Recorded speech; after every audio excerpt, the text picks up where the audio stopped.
code troubleshooting.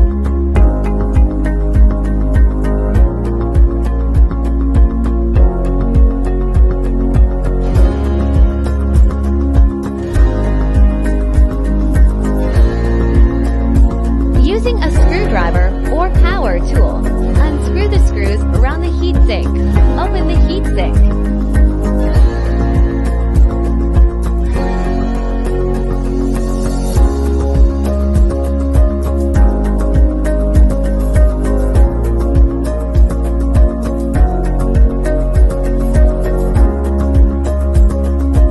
Use a sharp nose vise tool to unplug each of the C and T port power cables from this control module. Then use a vise to insert each of the C and T ports. Then connect the power supply.